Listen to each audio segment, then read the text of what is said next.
all this money, but there's no replays on the Apple TV.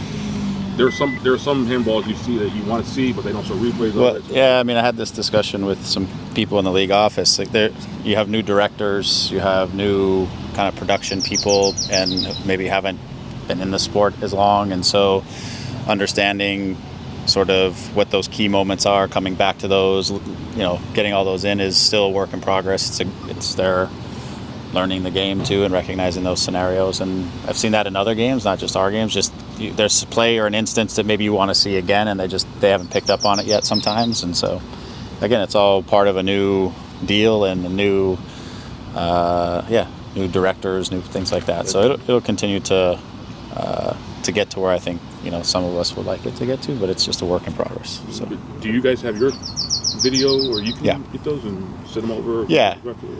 So we have video analyst who is videoing the games that gives us the specific views that we want. VAR obviously has many different views that they have, so you can also ask from the league to get some different looks at angles and reviews and stuff like that. So there's ways you can get it. It's just not always live or in the broadcast that you see the different things that you want to see. Do you wish you had an NFL kind of rule where if you see something on the bench and the referee doesn't stop, you could challenge it, throw a flag and challenge it? Yeah, that would be interesting. I mean, we challenge it on the sideline with the fourth official. We usually get some feedback as to how they're looking at it. For me, there's just a real catch this year in terms of like the threshold of clear and obvious, because that's subjective in and of itself, right? So I think subjective can be handball. However, I argue that if your arm is far enough away from your body that it hits here and goes away or goes through there, that's no longer in the silhouette. I mean, that can be objective. That doesn't have to be subjective, right? So it would be nice, but again, all of these instances in theory are being looked at behind the scenes. They don't necessarily disrupt the game in the process, but it comes down to, again, the subjectivity of those who are viewing either VAR or on the field as to whether they believe that was a foul or whether they believe that was a handball, and that's still sometimes a subjective and debatable thing, right? If we can make it more objective, like offsides, you're either offsides or you're onside. It's black and white, and some of these others are not as black and white, though for some of us they're more clear and obvious than for others. That's the nature of the beast. So even if we bring them to the attention, there's always it's subjective, right? You may think, but we don't think, and so it's a no-win discussion, but it just becomes a debate, right? Which is all that is. So, anyways, those are in the past, and we're in the present. We are here, where we are. The present. Sure. Come to LAFC Sunday. Your thoughts on them, and also the feel of the locker room. Yeah, look, in terms of them, obviously they're running a nice confident wave of coming off the end of last season, which gives every team confidence, and then they've hit the ground running in terms of the start of this season, in terms of getting results, both the Champions League. They're getting a lot of games under their belt. They've got a solid rotation. They're healthy, which is key, and again, swagger, confidence, and riding a guy or two who are just having lights out beginnings of seasons can really help. It helps everybody. It's not just him. It helps everybody because, I've seen these guys hitting a shot from the end line and it finds a way to hit off of one of their players and goes in the goal. So but also some really good goals, right, and some really good plays. So they're riding a nice wave of confidence and belief, and so be it. It's a long season. Our job is to focus on us, and in terms of us, again, for us, a little frustration. It came out, I think, in the game where you get a penalty call and you think, okay, we got a break, we have a chance to go ahead. Then they actually take that away from us, and that stirs some emotion again inside of our group. We give away a deflection goal off of a set piece, which again is, not the way. If you're going to give up a goal, you'd like to give it up away. The other team makes a really good play and you move on. Just little things that got frustrating inside of the group. The 6 minutes of extra time at 3-0 and a man down seemed like an excessive amount of stoppage time. But nevertheless, that inside of that game just created, I think, some unique frustration. For us, the group is, they're confident.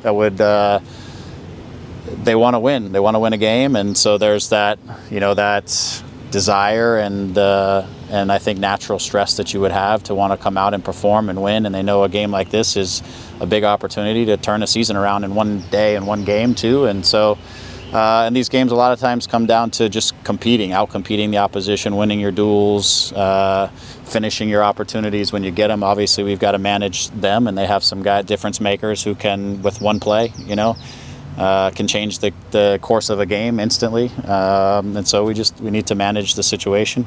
Our guys can do the same. We haven't been as efficient in that way as they certainly have been, and we need to be more efficient in that capacity. But just making sure that we work together as a group, and we move the ball quickly. We understand how we want to play them. We understand what we think can be where our solutions can be inside of the games and the things that we have to be aware of. And so, our guys are clear about how they want to approach the game and how we want to approach the game, and now it's just execution. How do you see Javier after the first 35 minutes? Yeah, unfortunately, by the time he got onto the game, he wasn't on the field but a few minutes. We give up a penalty. We're down a man, and it becomes more about him getting 35 minutes of just soccer fitness, and it becomes less about how he can overall impact the game, because it's a really difficult circumstance at that point. So I like what I've seen from him in training, both as a leader, as a player, look, at the end of the day, he is our alpha player in our team. And when we miss him, we don't just miss him on the field, we miss his personality in the group. And so it's really nice to have him back. It's brought another level of just, I don't know if you want to say personality inside of our group, but there's Javi, no matter what we're doing, if it's a warm-up and the fitness coaches are putting out a little game at the beginning, he's analyzing and figuring out how to win that game, and he's competing at that. And then he gets everybody on his team in that game competing at that. And it's contagious. So having him back, I think, in the training environment and the VATCH environment just changes. It helps to change just the overall. It has a great impact on our group, and that's what you want out of your leader, your captain, and obviously the guy who's put away 18 plus goals in the last 2 seasons. And so it's certainly helpful. I think for us, he's been sharp on the training field. The game for me was just at that point was a matter of him just getting fitness and getting inside the group and being on the field. The narrative from the outside right now is doom and gloom. That the fact being that worst start in terms of points, goals, goal difference, wins, but that turmoil in the locker room, just complete mismanagement at all levels. The only way to solve this is to get rid of everyone from below you, including Jovan, Chris, all the way to change of ownership now is getting thrown out there. It's just this that this is the lowest point in Galaxy history. That's some of the talk that's out there. I'm just wondering, one, your response to it, and two, it's built off of a poor start, and there's context to that poor start. Let's back up a second. Okay. For me, it's total bullshit. But people can have their opinions. They're allowed to their opinions, and it's noise. And the only thing that we can do as a group that is very close from top to bottom in our organization, from Chris down to every single player, to our academy coaches, to every single player, is we understand it's us against whoever wants to talk shit about us. That's no problem. No problem. We understand where we're at, and we understand where we're going. And we also understand the context of the situation. And you can't take context out of a story and just write a story, because that in itself is bullshit. Right? The context of the situation is we finished the season last year with our heads held high in the stadium against LAFC. It took them till the final play, basically, of the game to get rid of us in a game that we controlled in many ways. And they went on to win a championship. Congratulations to them. Those should say they had a really good team and they won a championship. For us, we're moving in the right direction. 2 years ago when I got here, we went through the first season, changing 16, 17 players, complete overhaul of our roster. And it went down to the final 2 or 3 minutes of the season, of which we were in the playoffs for the entire season until the last 30 seconds, in which I think VAR apologizes, Pro apologizes for a missed call in Kansas City that could have also got us in. Now, in the context of that, there are a lot of plays over the course of the season that we could have made to make that to get that 1 point and make that difference up. But we weren't there. But let's say VAR makes that call, we're into the playoffs that year, okay? And then we take another step forward in the second year to get there. The only difference between where we were last year and where we are now is 3 months, 4 months, and 6 games. That doesn't change the direction and trajectory of an organization. In the context of those months and games, our captain, both 2 DPs have been injured. Our captain that had scored 18 goals has been injured. Our goalkeeper gets injured. We have had to adjust a few players for various reasons, some being family reasons and others. So we have players who are still coming in. Okay, we're managing $1 million fine and no summer window, okay, which none of us asked for in the grand scheme of things. But we're managing a lot of different things in this finite amount of time, and we're trying to fit that into this portion. We go off and we start the season. We haven't been outplayed in every single game we've played. We've played 4 on the road and 2 at home, right? 4 on the road and 2 at home. Not many teams build momentum in MLS with 4 road games and 2 at home. It's difficult to build some momentum in that scenario, right? So outside of that as well, right? Again, getting people in, trying to go. We haven't had one break really in our favor. Not that we're asking for anything that we don't deserve. I don't believe in that. I'll tell you when the other team should have had something. I'll tell you when we should. I'm very, very honest about where we are and what we deserve and don't deserve. We haven't had one break in our favor. And that goes into, that could have been 2 points at home when a Dayon gets called for a goal that we score that it's kind of a phantom handball, whether it's a handball or not. And for me, the referee, but whatever, I don't need to go through all that again. We haven't had one break. We are where we are 6 games in the season. That's part of it. There's been other teams in MLS who have had just as bad of a start and gone on and won a championship in our league. It's just how our league works, right? And so for us, the most important thing is get rid of the noise. Don't care what anybody thinks. Don't care what anybody says. Don't honestly care who shows up in the stadium. We love our fans and we want them to be there and we want them to support us. But for us, what matters is we have to deliver on the field. We have to concentrate on the field in terms of what we're doing, our performances, our execution, and getting wins. That's what we need to focus on every single day and every single time we come out or work together as a group. We have incredible belief inside of our group. We have incredible belief in the direction that we're going. You can ask any of them. You can ask any of us. It's just about momentum. It's about time. It's about execution. It's about getting our group whole. And it's about moving forward and not allowing anything else to disrupt that process from taking place. Great. Yeah, it's you've had maybe 4 starters who were expected starters who've been starting for you since Jonathan went out. Do you feel like you're still a little bit in preseason mode and you're on the verge of having a first choice team? Yeah, we're getting there. Look, we've brought in 2 really young and incredibly talented young fullbacks that are integrating into our team. You've seen it from Lucas after just a handful of games, the quality that he brings into the position. Julian is just now joining us and working his way into integrating into our group. We still, in my opinion, we're still going to add 1 to 2 more players before we close out here down the stretch. We're just getting Javi back. We get Douglas back for a few minutes. Unfortunately, and lack of discipline in a moment for him, for sure. Not his only moment, I get it, but a lack of discipline is stopped his return back to our group.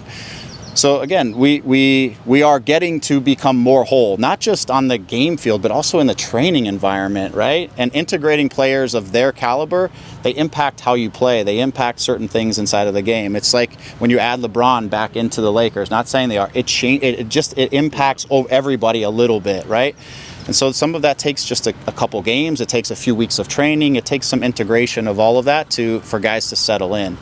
So yes, we're getting close to again, being whole. Like I said, having whole in terms of preparation, all of those things. I have utmost confidence in our group. I have the utmost confidence in the direction and the guys that we're having in and the work that's being done around the organization. What we have to do is block out the noise to the extent that it impacts anyone. Because to me, I don't read anything. I told you guys this. When I hear it, I get annoyed, but I don't read it. And we just block out the noise, and we have to trust the process. We believe in what we're trying to do. We believe in the way we play, and we believe in the guys that we have on this team. Great. With that great context that you just gave us, when Chris Klein says that if you guys don't make the playoffs, he leaves, do you feel like he's adding pressure to you guys, to the players? No. Look, we're professional athletes at the Los Angeles Galaxy. We understand what pressure is and we understand what our expectations are, right? So it doesn't change anything. We have, again, every year for us is about trying to take another step forward.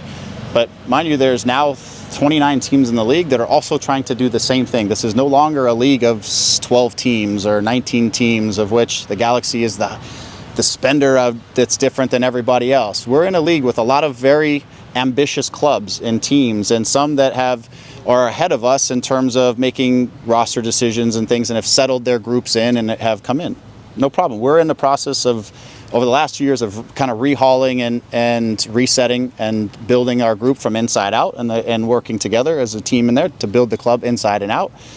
And we're working through the process. So does Chris put any more pressure? I can tell you every one of our guys wants to win every game all the time. When we don't, it's killer for us and it hurts. And so, we have, again, the utmost respect for Chris. And I know Chris would, if he felt like something was truly right for the club, he would do it. 100% he would do it. And if he feels like that's right, because he cares for all of us, and he cares about this organization. And so if he felt like whatever that was, it was the right thing for this club at the right moment, he would do it. I firmly believe that, as I would, as anyone else that I know inside of our building would do, because we're all from this club. Anybody can say anything they want, but this is our club. I'm going on 300, 400 games and representing this club. Nobody can tell me from day one, nobody can tell me they care about this club more than I care about this club, or even Chris, who's been around the club. So we will do anything that we believe is right to help this club get to where it's going to get. But we believe we're on the right path, and we believe that it's not a perfect path. It's not like this. Nothing is in the game. It's going to take ups and downs, and it's going to take setbacks, and it's going to keep working through that. But if you trust the process and you're clear in your vision, and I've been a part of an organization who's done this very thing before, I know what it looks like. We're going to get there. And again, we're going to get there regardless of the noise. We're going to get there. Thank you, Greg. Yep, thank you. Jonathan and Sega, where are they? Sega's back. He's good. Jonathan Bond. Yeah. He is back on the field, moving. He's not diving, and he's not making a lot of catches in here. So he's still, maybe a couple weeks, few weeks. I don't know exactly, but in that window. Okay. Thanks, Scott. Appreciate it. Thank you, everyone. We have clear chances until the shot of Herrera that it was deflected. It wasn't like they did an amazing play. We were down, but then second half we started as well pretty well. And then when I came in, we tried together. We were one goal away, and then of course decisions that are not in our hands change everything. But yeah, I'm happy. I'm glad. To be honest, I'm a little bit tired of being outside, and as well a little bit tired of the noise that is being around, because like Greg was saying, and I want to say it, that noise.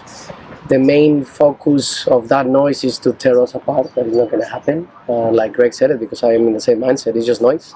Noise.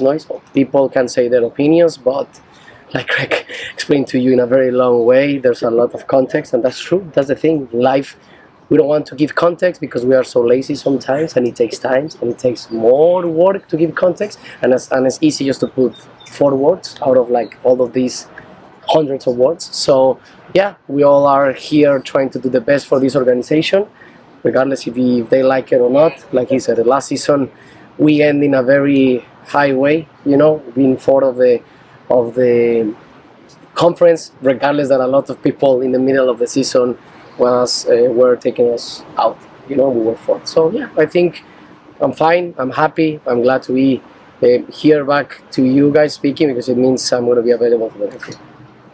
How close are you to getting to 90? I think I'm ready. That's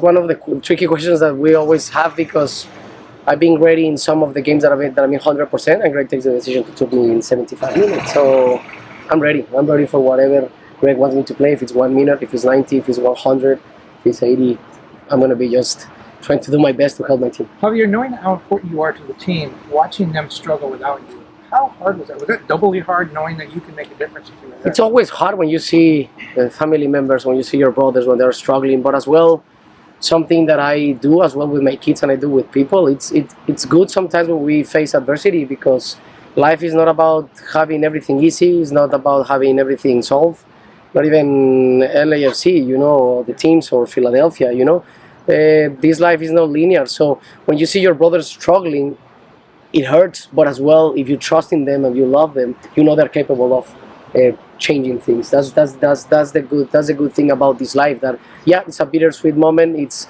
because yeah, you struggle, you are not capable of helping, but as well you're trusting in them that they will figure it out, and that we all gonna figure it out, and we're gonna get better. I haven't finished. We're getting better options or solutions for our team, because yeah, we know it's the beginning of the season. We don't use excuses about that, but it's just the beginning of the season. I didn't start the season. Douglas didn't start the season, like Greg told us as well. Even though JK is doing an amazing job, our first goalkeeper is not there. So we've been very unfortunate, and that's the context of it. No excuses. This organization should be winning since day one, and that's the mindset, and that's going to be always the mindset of this organization. If it's Chicharito or not, if it's Chris Klein or not, or if the fans come or not. Everyone who wears the shirt or feels that it's an LA Galaxy fan, member, or worker, you need to always aim high. So this will make you better. Always. I always see you always make you better. There's no other way. I mean, if you are doing the things correctly, if you maintain that, you can go higher. And then if you're not winning, of course, the only way it's up. Yeah. So, of course, everything. That's the mindset I always try to transform and manage everything that happens to me in a very positive way. Thank you. Javier, en español lo que comentabas de cómo del ruido que están, lo que ves desde afuera, ¿cómo te sientes al respecto? Pues mira, yo respeto muchísimo, la verdad que un poco cansado, porque como todos somos libres de tener nuestras opiniones y de tomar nuestras decisiones, uno como jugador tiene que salir a jugar, ¿no? Yo soy un jugador que Chris me trajo a mí, que también todos los que estamos aquí nos trajo por alguna situación, y si se fijan, yo lo hablé en el vestidor el otro día, hay muchísimos jugadores que se quedaron de la temporada pasada y la intención es mejorar la plantilla, algo que creo que se hizo. Entonces todo está hay que ser pacientes. La vida a veces en organizaciones, yo siempre he estado afortunadamente en organizaciones que siempre pelean los puestos de hasta arriba, y a veces una de las cosas complicadas es cuando está en transición, cuando las cosas no están saliendo del todo bien. Yo también que quisiera meter 3 goles por partido, tener 150 goles hoy, tener invictos, claro que quiero todo eso, pero eso no se puede dar de la noche a la mañana, y a veces en la vida hay que saber transformar. Por eso también generé tanta polémica con lo de México y con lo de los apoyos. Cuando uno celebra, uno está celebrando, ahí no está apoyando. Uno cuando tu equipo no está mal, cuando yo puedo estar fallando, cuando yo necesito un aliento y necesito un apoyo, ahí es donde están. Entonces los fans, yo los voy a respetar, yo los amo, juego para ellos y jugamos para ellos, pero quien esté aquí, si el estadio está solo o no está solo, yo voy a seguir partiéndome la madre por esta institución, yo voy a seguirlo dando todo por este escudo, y creo que también mis compañeros y yo tenemos esa idea, que obviamente nos va a ayudar muchísimo tener las gradas llenas de color blanco, pero que si también los aficionados son libres y son maduros de decidir que si no quieren asistir, nosotros vamos a tratar de brindarles lo mejor de lo mejor siempre. ¿Qué tiene que cambiar en la cancha? Ganar. ¿Cómo se gana? Con muchas cosas, pero ganar. Tenemos que ganar. Javi, ¿cómo llegas, cómo te sientes físicamente y el momento tan oportuno para llegar cuando hay un rival que te motiva más, ¿no? Para darlo todo. A veces es difícil decir si es el momento oportuno, ¿no? Porque yo en la vida veo que cualquier momento pues no lo puedo cambiar, no se puede cambiar nada, sea oportuno o no sea tan oportuno. Es una perspectiva, pero yo estoy feliz y contento de mira también cómo es la vida. Yo me lastimé antes del tráfico también, que se iba a jugar en el Rose Bowl, que se pospuso para el 4 de julio, y ahora mi primer partido, que espero sea de titular, va a ser contra el LAFC aquí en nuestra casa, ¿no? Entonces, bien, estoy bien, contento, listo para darlo todo, y que, como se lo contesté aquí a tu compañero, ganar, necesitamos ganar. A veces en los últimos partidos, también aún en Houston, se puede ver en muchos lapsos, y yo podría hasta decir que no es nada imprudente. En la mayoría del tiempo somos superiores, dominamos, y desafortunadamente no se ha visto reflejada ese dominio o esas características futboleras ya en resultados y en puntos. Nosotros necesitamos ganar, necesitamos obtener nuestros primeros 3 puntos, y qué bonita e increíble oportunidad de hacerlo en nuestra casa en un derbi. Javier, el mensaje para la afición, ya que se calientan a veces los ánimos, para que no pase a cosas mayores. Sí, ¿no? Como siempre se los digo, a ver, creo que Carlos y yo somos una clara imagen de eso, ¿no? Aparte que somos muy carrilludos, somos muy llevados, nos amamos, nos respetamos, pero tú lo has visto dentro del campo, a veces nos gritoneamos, nos decimos cosas. Bueno, ya vieron lo que pasó con Héctor Herrera también, al final me tomé fotos con su hijo, nos saludamos, platicamos y todo, y me dio una entrada en la cual lo echaron. Entonces, ese es el fútbol, y así a veces es la vida. A veces también, por eso se lo digo y te lo agradezco a ti, pero espero que no nada más se quede en la afición y tan general, sino también del día a día, y ustedes son una parte responsable como los medios, hablando del contexto y hablando de llevar de verdad el mensaje y la intención que va, más allá de nada más tener amarillismo y poner ahí las notas que son completamente más vendibles, si se pueden decir, y que generan más ruido, que eso al fin de cuentas va a ser un partido muy bonito. Y como Carlos y yo, como todos, yo voy a defender a los blancos a muerte. Para mí, Carlos, cuando empieza el partido es un desconocido, y ya después cuando se acaba platicamos, nos saludamos, nos ponemos al tanto, y así como debería de ser. También hay familias, como nosotros lo sabemos en México, ¿no? Bueno, en Guadalajara yo crecí también con personas que eran atlistas a morir, y yo esos 3 días, por ejemplo, cuando iba a jugar o mi equipo jugaba Chivas contra Atlas, no nos hablábamos en 3 días, pero después ya nos veíamos, cotorreamos, nos podríamos burlar o no, porque siempre la carrilla es muy bonita, pero siempre todo de una manera muy saludable. Venga, Gracias, muchas gracias. Pues Julián, ¿qué te podemos decir? Ya estamos en la víspera de un partido súper importante, y ante un rival que está caminando por direcciones opuestas. ¿Cómo enfrentar este encuentro? No, lo tomamos como es el partido, un clásico para nosotros, es muy importante, más por cómo estamos viniendo. Puede ser un puntapié de ánimo si podemos llegar a ganar el partido para empezar a ir escalando puestos en la conferencia, y lo tomamos como un partido muy importante para nosotros. Sí, saben que eso podría ser un boost, ¿no? Así Sí. como que una inspiración. ¿Cómo está el equipo? ¿Cómo lo ves físicamente de cara a este partido? Bien, bien. Los clásicos son partidos aparte y nos estamos preparando para lo que es. Se lo ve bien al grupo unido. Yo recién llego, es mi primera semana, y la verdad que veo un muy lindo grupo. Estoy muy agradecido con ellos porque me dieron la bienvenida de la mejor manera. ¿Cómo ha sido tu adaptación al equipo, las primeras palabras con Javier Hernandez, y qué sabes de la MLS antes de tu llegada? Con el Chicha, la verdad que muy bien, porque desde el primer día que me trata de aconsejar y me suele traducir porque no sé tanto el inglés, y me ayuda mucho. También Gastón me ayuda mucho, me están ayudando mucho los chicos. De la MLS no estaba tan informado, solamente sabía lo de las conferencias, lo de los playoffs, y poquito a poquito me voy enterando de lo que es la liga. ¿Cómo está ese ambiente previo a un partido importante, el más importante de la temporada? Así como dijiste que puede cambiar para bien para el equipo, pero también puede ser desastroso una derrota aquí en casa. Sí, obvio, pero hay que estar tranquilo, no hay que pensar en la derrota, siempre hay que pensar con fe que tenemos que ganar, tenemos que salir a la cancha sabiendo lo que tenemos que hacer, con lo que pide el técnico. Tenemos que estar tranquilos y disfrutar el partido, que va a ser muy lindo. Julián, en la MLS en los últimos años muchos jugadores jóvenes como usted han venido a la liga y ir a Europa. ¿Fue una opción para ti cuando pensaste a venir al club? Sí, esto es un paso muy grande para mi carrera, porque es la primera vez que salgo de Argentina, es mi primer paso, mi primer salto, y puede ayudarme un montón para lo que es mi carrera, un salto a Europa o a lo que venga. ¿Cómo se ve y qué se dice de la MLS en Argentina? No, siempre se sabe que van muchos jugadores buenos, ahora se está nutriendo de jugadores jóvenes, más la experiencia de jugadores que vuelven de Europa, y se está volviendo cada vez más competitiva la Liga MLS. ¿Tú crees que antes el futbolista argentino volteaba para ver a México como un trampolín, ¿no? O como una opción? Ahora en Argentina se habla más de la MLS antes que del fútbol mexicano. Se habla, la verdad que nosotros los argentinos solemos fijarnos mucho en Argentina, porque viste cómo somos los argentinos con lo nuestro, pero la liga mexicana como la liga MLS son muy buen vistas para nosotros. ¿Y qué te parece de Los Ángeles en su poco tiempo aquí? Muy linda, parece de película. Estoy viendo una película en HD. ¿Tiene un apartamento? Todavía estoy buscando, estoy en un hotel y todavía estoy buscando lugar para vivir. ¿Y te gusta la comida mexicana? Muy picante, muy picante.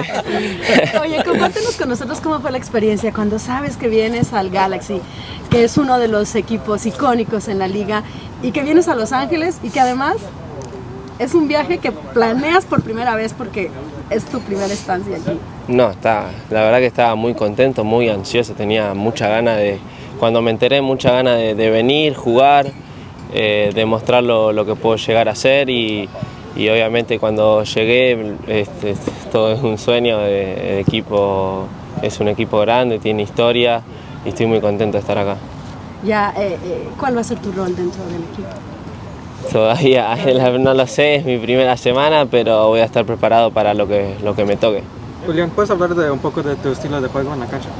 Mi estilo de juego soy defensor, pero me gusta ir al ataque, soy técnico, me gusta gambetear, tirar alguno que otro lujo, pero también estar cuidando lo defensivo porque soy lateral izquierdo, soy defensor, pero también me gusta ir al ataque con alguna habilidad.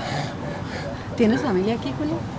Todavía no llegó, mi familia va a venir dentro de unos meses, están en Argentina tramitando la visa y cuando tengan todo ya van a venir para acá. ¿Tienes contacto con con algunos amigos? No, todavía no, tengo que fijarme bien el tema ese, así estoy un poquito más acompañado de mi familia. ¿Y tienes otra familia acá que te... Sí, eso me están ayudando un montón, por suerte.